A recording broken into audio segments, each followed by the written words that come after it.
Nashock ang mga high school student mula Minnesota nang biglang lumabas si Lebron sa kanilang stage na pa-standing ovation kay LBJ. Pero bago yan, Rockets player na si KPJ posibleng makulong ng 7 taon.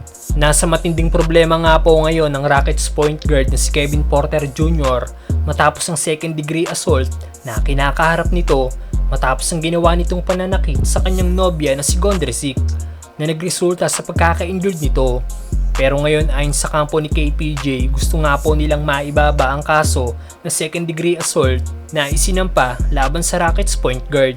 Dahil lumabas sa resulta na hindi daw si KPJ ang may gawa ng pagkabali ng leg ni Gondrezick, kundi isa itong congenital defect.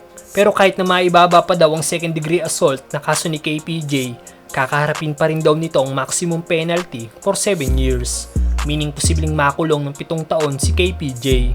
Sinayang nga lang po ni KPJ ang kanyang karir dahil bukod sa naglalaro na siya sa pinaka-prestigious basketball league sa buong mundo, every season nga po nag-i-improve ang laro ng nasabing point guard.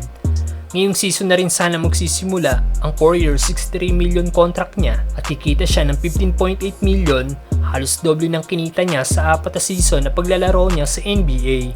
At ngayon ayon din sa report, hinahanapan na rin siya ng trade ng Rockets at willing pa ang team na magbigay ng multiple draft picks. Maalis lang sa kanilang team si Kevin Porter Jr. Samantalang Lebron ginulat ang mga high school students sa Minnesota. Nashock nga po ang mga high school students sa Minnesota ng laking gulat nila nang lumabas si Lebron sa kanilang stage. Hindi nga po nila expected na ang all-time scoring leader ang kanilang makikita.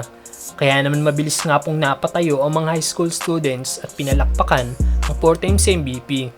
Maririnig din sa nasabing video na isinisigaw ng mga high school students ang pangalan ni LBJ.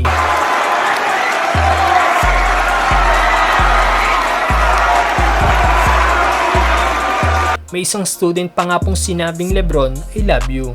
Kaya na-touch si LBJ at napahawak sa kanyang dibdib. I love you! Makikita rin nga po kay LBJ na may suot itong ice pack sa kanyang tuhod. Patunay lang nakakagaling lang nito sa isang practice. Wala pa rin talagang pahinga sa pagpapractice ang all-time scoring leader mga brother. Ayon nga po sa ilang fans na nanatiling humble pa rin daw si LBJ dahil kung paano nito in-embrace ang standing ovation ng mga high school students. Ayon naman sa isa nagkomento, praying for the one that missed the school dahil hindi niya nakita si LBJ na once in a lifetime opportunity. Well, totoo naman talaga yon, lalo na kung isa siyang Lebron fan tapos hindi siya pumasok sa school at malaman niya na nagpunta doon ng kanyang iniidolo.